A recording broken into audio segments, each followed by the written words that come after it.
स्वागतम बच्चों, मैं उमाशंकर तिवारी, तुम्हारा कक्षा अध्यापक एवं हिंदी शिक्षक। आइए वीडियो के क्रम में हम लोग बढ़ते हैं आगे की तरफ।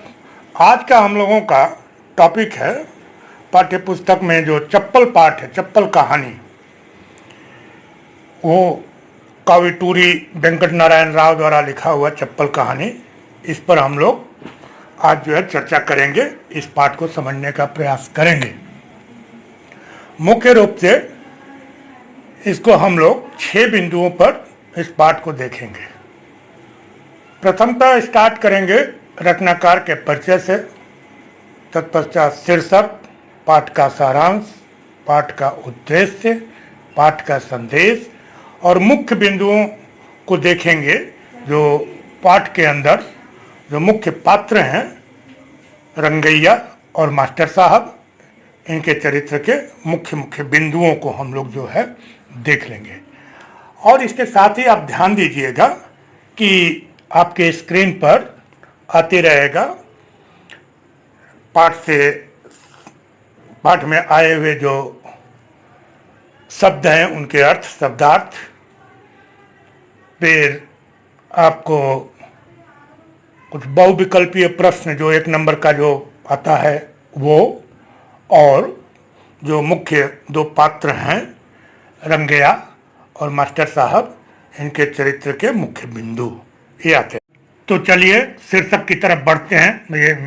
ये शीर्षक नहीं जी, रचनाकार का परिचय की तरफ बढ़ते हैं।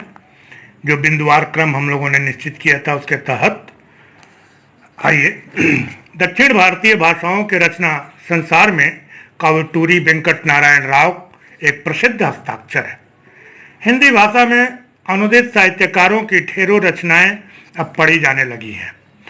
अहिंदी प्रांतों की रचनाओं एवं रचनाकारों ने भारतीयता के मूल स्वरूप को उजागर किया है। भारतीय समाज में नैतिक मूल्यों की सदा प्रधानता रही है। आधुनिक युग में जैसे जैसे हमने अपने कदम रखे, हम कदम दर कदम स्वार्थ, लोभ और रिश्तों में संकीर्णता के दायरे में घिरते चले गए। कहानीकार काविटूरी वेंकट नारायण राव ने शायद इन बातों को महसूस किया, इसलिए उनकी कहानियों में टूटते एवं विघटित होते हुए रिश्तों के बीच चप्पल कहानी दिशा दर्शक की भांति दिखती है।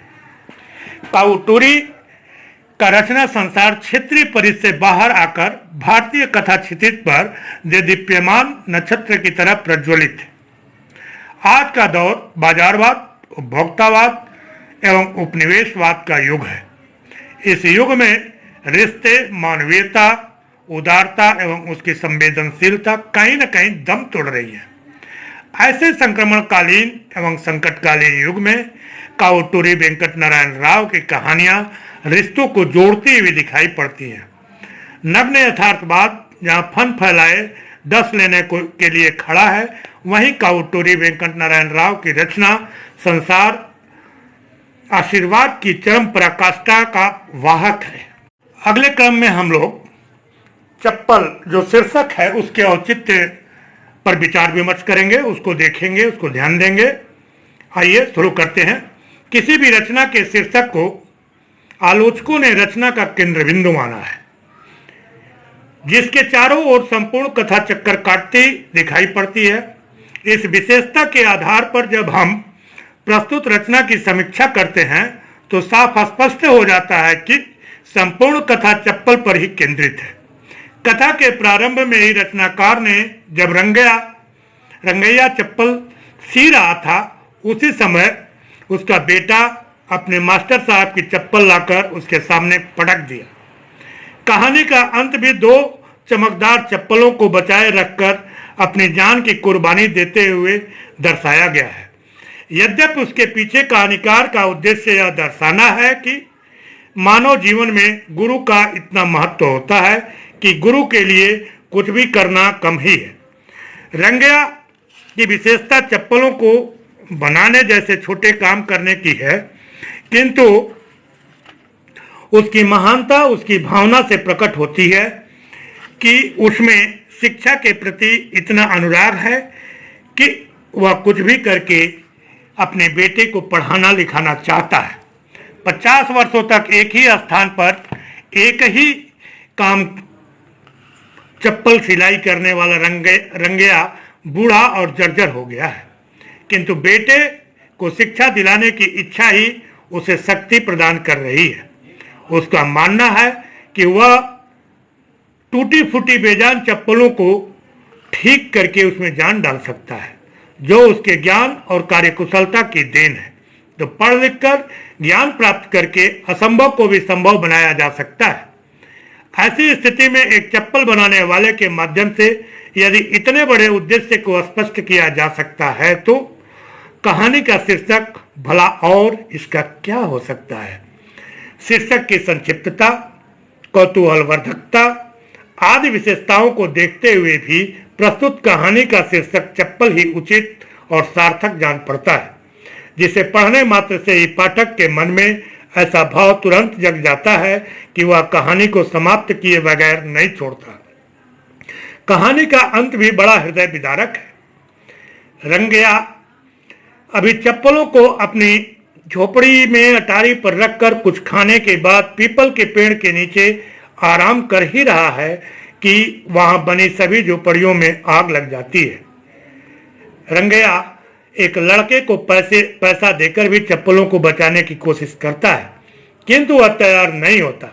अंत में वह स्वयं अपनी झोपड़ी, जिसकी छत पूरी तरह से जल चुकी है, में घुसता है और काफी देर तक जब बाहर नहीं आता तो लोग दमकल की सहायता से आग बुझाने के बाद उसकी झोपड़ी में घुसकर जो देखते हैं उससे यही प्रमाणित होता है कि कहानी का शीर्षक चप्पल ही उचित है, क्योंकि रंगैया पूरी तरह से जल चुका है, किंतु पालिश की हुई चप्पलें अभी भी मौजूद चमक रही हैं। यदि रंगैया के प्राण को निकलते देखा है तो केवल इन चप्पलों ने।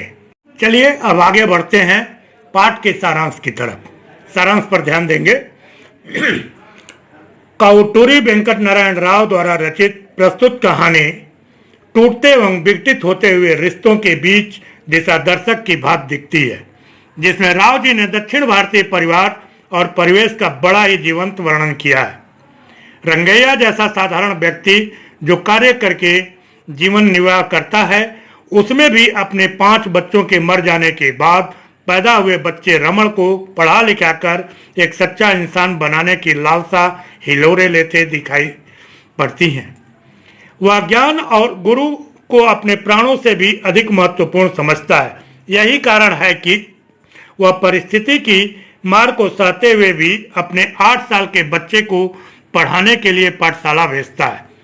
उसका बेटा जब गुरु साहब की टूटी चप्पलों को उसके सामने मरम्मत के लिए लाता है तो यह जानकर उसे अपार खुशी होती है कि ऐसी बेजान चप्पल जिसे फेंकने के अतिरिक्त कोई उपाय नहीं है, किंतु गुरु साहब की है, इसलिए यदि उसमें अपने शरीर के चमड़े भी लगाकर यदि ठीक किया जाए तो वह उसे ठीक करने के लिए तैयार हो जाता है। वह धूल उड़ाती गाड़ियों को आते जाते देखता है तो उसका मन कल्पना के सागर में डूब जाता है कि एक दिन उसका भी बेटा पढ़ लिख कर बड़ा आदमी बन जाएगा। वह बच्चे की पढ़ाई के लिए कुछ भी करने को तैयार रहता है, इसलिए काम छोड़कर वह स्कूल की तरफ चल देता है, जिससे यह जान सके कि उसके बेटे की पढ़ाई किस प्रकार चल रही है तथा जो मास्टर साहब उसके बेटे को अपने यहाँ खाना देकर पढ़ा रहे हैं उन्हें साष्टांग प्रणाम भी कर आए। वह बगल की चाय की दुकान से चाय पीकर और अपने छोटे मोटे कार्यों को निपटाकर अपने छोटे मोटे सामानों को समेटकर मास्टर साहब की टूटी चप्पल को जो उसे बड़ी ही महत्वपूर्ण लग रहे थे अपने आंखों से लगाकर थैले में रख लेता है तथा कल की कमाई के रूप में जेब में रखे 6 रुपये के खुदरे पैसे को गिनकर स्कूल पहुंच जाता है। छोटे से खपरेल के बने स्कूल के अंदर उसे जाने का साहस तो नहीं हो रहा था, किंतु बच्चों को कुछ याद करवाते मास्टर के पूछने पर वह अपने बेटे रमण को उसी स्कूल में पढ़ने की बात कहकर एक विचित्र सा अनुभव हो रहा था। पहली कक्षा जिसमें रमण पढ़ रहा था वह बरामदे में ही थी और एक मास्टर जी बच्चों को मात्राएं कंठस्थ करवा रहे थे। वह सोचने लगा कि बड़ा खुशनसीब है वह कि वह तो नहीं पढ़ सका, किंतु उसका बच्चा पढ़ लिख कर बड़ा बन जाएगा। मास्टर साहब ने रंगैया को बताया कि उसका बच्चा होशियार है और मन लगाकर पढ़ रहा है। रंगैया भाव विभोर होकर मास्टर साहब का पैर पकड़ लिया और बोला कि मैं अपना चमड़ा उतार कर चप्पल बनाकर दूंगा, फिर भी आपका ऋण नहीं चुका सकूंगा। मास्टर साहब को रंगैया के इस व्यवहार से बड़ा आश्चर्य हुआ। उन्होंने उसे आश्वासन दिया कि एक दिन तुम्हारा बेटा पढ़ लिख कर अवश्य बड़ा आदमी बनेगा। रंगैया फूले नहीं समाया और मास्टर साहब के हाथ पर 4 रुपये रख दिया। इससे पहले भी 200 रुपये दे चुका था। उसे वह स्कूल स्वर्गधाम सा लग रहा था। वह बाहर बैठकर मास्टर से अपने भी पढ़ने की बात पूछने लगा। मास्टर साहब के यह कहने पर शाम की पाठशाला में तुम्हारा भी नाम लिखा दूंगा और तुम भी पढ़ लिख सकोगे। रंगैया इतना खुश था कि उसके पैर जमीन पर नहीं पड़ रहे थे। उसके मन में विभिन्न प्रकार के विचार आने लगे। थोड़ी देर बाद वह अपने थैले के साथ पुल पार करके थिएटर के सामने वाली झोपड़ियों के पास पहुंच गया, जो एक नाले के किनारे पर बनी थी। रंगैया बूढ़ा और कमजोर हो गया था। वह बाहर के चबूतरे पर बैठकर अपनी थकान मिटाने लगा। ऐसा लगता था जैसे बच्चे को बड़ा बनाने की एक ही आकांक्षा उसके शरीर को चलाए जा रही है।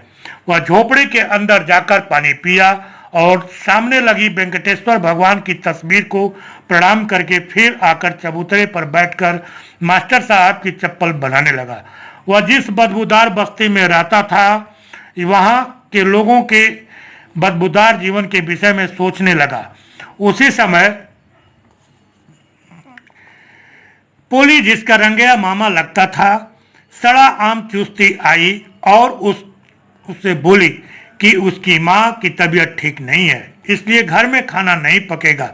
मास्टर साहब की चप्पल को बिल्कुल नया जैसा बनाकर रंगैया अटारी पर रख दिया और भूख लगने के कारण सामने वाले प्लेटफार्म वाले होटल जो सड़क पर था, जिसमें एक औरत भात, सांभर और मट्ठा बेच रही थी, हाथ मुंह धोकर उसके बगल में बैठकर खाने लगा। थोड़ी देर बाद हाथ मुंह धोकर पास वाले पीपल के पेड़ के नीचे बैठा ही था कि उसे नींद आ गई। थोड़ी देर बाद रंगैया की नींद नरिगा नामक बच्चे के चिल्लाने के टूटी, तो वह देखा कि थिएटर की तरफ का आसमान धुएं से भरा है, जो वहां बनी झोपड़ियों में लगी आग का था, किंतु किसी को आग लगने के विषय में कुछ पता नहीं था। रंगैया के घर की छत पूरी की पूरी जल गई थी। उसी समय उसे मास्टर साहब के चप्पल की याद आई। वह जब एक बच्चे को पैसे की लालच देकर न भेज सका तो स्वयं झोपड़ी से चप्पल निकालने अंदर घुस गया। वहां का दृश्य बड़ा भयंकर था।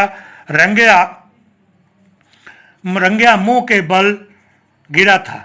उसका सारा शरीर जल गया था, किंतु मास्टर साहब के दोनों चप्पल पालिश किए हुए ज्यों के त्यों चमक रहे थे। अगर रंगैया के प्राणों का निकलना किसी ने देखा था तो वे 2 चप्पल ही थे। बच्चों, तो ये था कहानी का सारांश और अब हम लोग आगे की तरफ बढ़ते हैं और कहानी का जो उद्देश्य है रचना का, इस पर ध्यान देंगे। प्रस्तुत रचना में रचनाकार नारायण राव जी का प्रमुख उद्देश्य यह है कि क्रिया सिद्धि सत्वे भवती माता मनोपकरणे, अर्थात कार्य की सिद्धि अपने अंदर के गुण से होता है, दिखावे से नहीं। कभी कभी ऐसे लोग जिनके जीवन में अनेकों असुविधाएं और मुसीबतें होती है, वे भी अपने संबंधों की प्रमुखता को समझकर अपना सब कुछ उस पर बलिदान कर देने को तैयार रहते हैं। किंतु जिन लोगों के पास सभी साधन और सुविधाएं भरी होती है, वे किसी को भी कुछ नहीं समझते और जीवन तथा समाज के सभी संबंधों से कटकर जीते हैं। ऐसे लोग निरंकुश कहे जाते हैं और उन्हें समाज में अपमानित जीवन जीना पड़ता है। 50 सालों तक एक ही स्थान पर बैठकर जूते को पॉलिश करने वाला, साइकिल का टायर ठीक करने वाला, चप्पलों की सिलाई करने वाला, जूतों की एड़ी में नाल ठोकने वाला रंगैया के अंतर्मन में बच्चे को पढ़ा लिखा कर सच्चा इंसान बनाने की जो ललक थी, उसके लिए वह एक एक पैसे जोड़कर गुरु जी के पास जमा करता है और जो गुरु जी उसके बच्चे को ज्ञान देकर एक बड़ा आदमी बनाने का काम करते हैं, उन्हें वह भगवान से भी बड़ा समझता है और अपने शरीर की चमड़ी से भी उनकी चप्पलों को ठीक करके उनके पैरों में पहनाकर अपने को धन्य समझता है। इतना संघर्ष और पीड़ा झेलते हुए भी कुछ कर दिखाने की उसमें जो भावना थी, निश्चित ही स्तुत्य है। यदि समाज के सभी लोगों में ऐसी भावना अर्थात त्याग की हो तो परिवार, समाज और धीरे धीरे राष्ट्र के विकास को कोई रोक नहीं सकेगा। बदबूदार स्थान में एक झोपड़ी में जीवन बसर करने वाला रंगैया जिस प्रकार से अपना पेट काटकर अपने संतान को योग्य और बड़ा आदमी बनाने की भावना रखता है, यदि वैसा ही सभी करने लगे तो दुनिया के सभी विवाद मिट सकते हैं। अच्छे कार्य को करने के लिए ऊंची जात और अधिक धन संपन्नता की आवश्यकता नहीं होती। उसके लिए जिस लगन और परिश्रम की जरूरत पड़ती है उसका जीता जागता प्रमाण है रंगैया। यही समझाना लेखक का मुख्य उद्देश्य भी है। उसमें आत्मसम्मान के साथ साथ शिक्षा, गुरु तथा जीवन के अन्य संबंधों का भी सम्मान है। ठीक ही कहा गया है कि किसी को गुलाम बनाने से पहले हमें खुद उसका गुलाम बनना पड़ता है।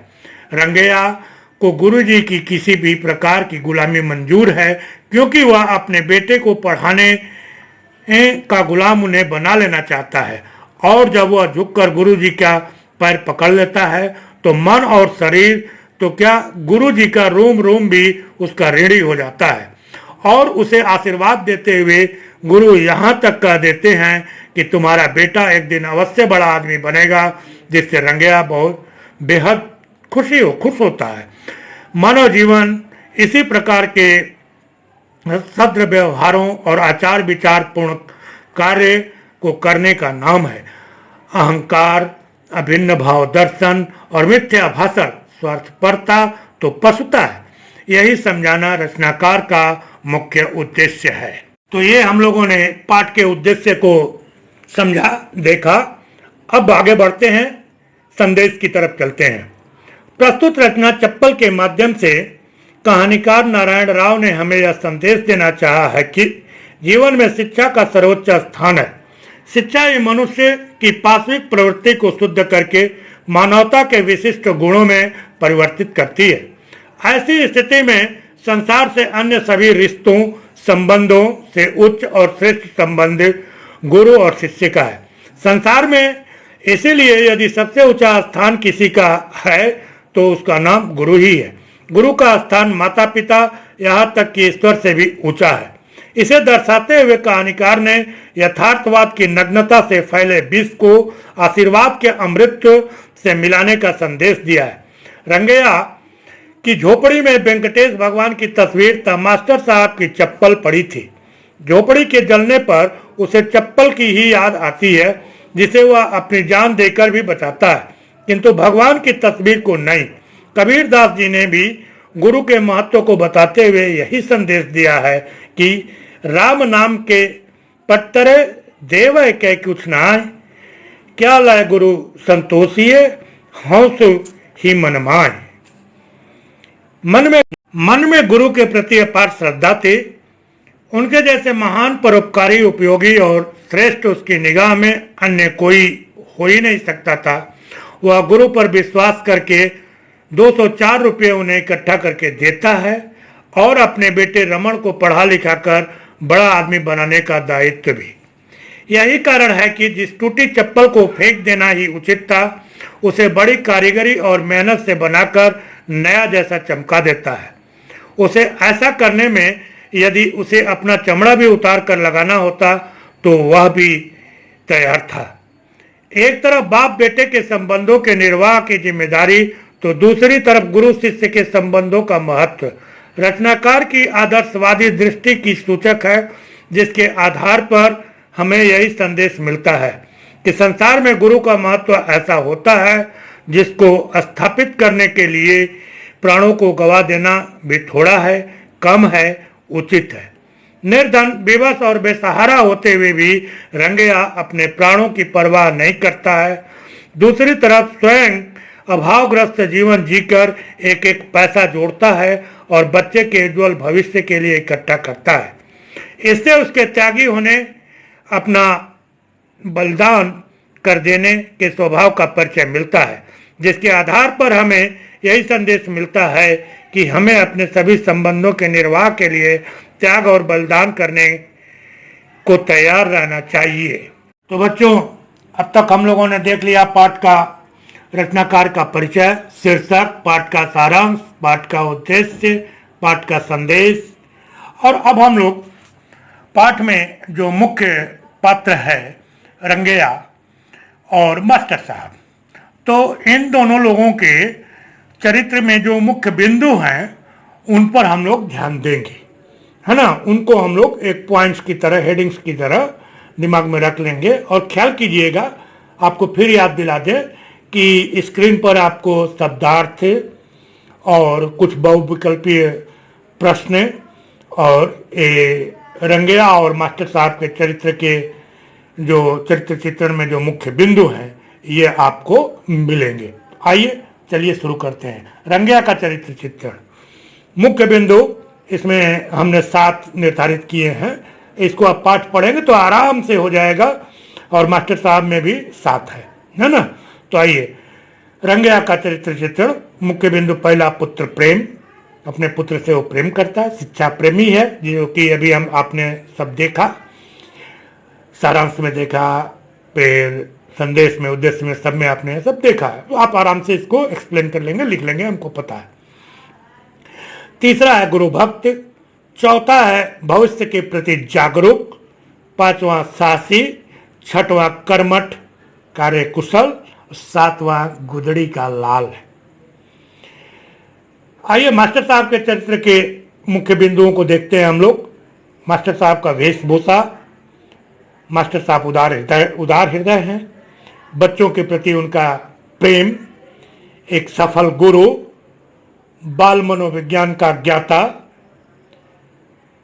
छठवां सम्मान के प्रति उदासीन। सातवां मास्टर साहब को अपने दायित्व का पूर्ण बोध है, दायित्व बोध। तो ये हम लोगों ने पाठ पर जो है करीब करीब संपूर्ण कार्य हम लोगों ने कर लिया। पाठ को आपको पढ़ना होगा 3 से 4 बार। आप ध्यान से, हाँ, ईमानदारी से, मेहनत से आप पढ़ें, है ना। इसके बाद हम समझते हैं जहाँ तक कि ये सारा कुछ देखने के बाद आपके पास आपको और कुछ का जरूरत नहीं पड़ा। लेकिन पाठ को तो 3-4 बार आपको ध्यान से पढ़ना पड़ेगा। नहीं पढ़ेंगे तो पाठ आपको परीक्षा के लिए तैयार नहीं हो पाएगा, है ना। चलिए, बहुत बहुत आपको धन्यवाद।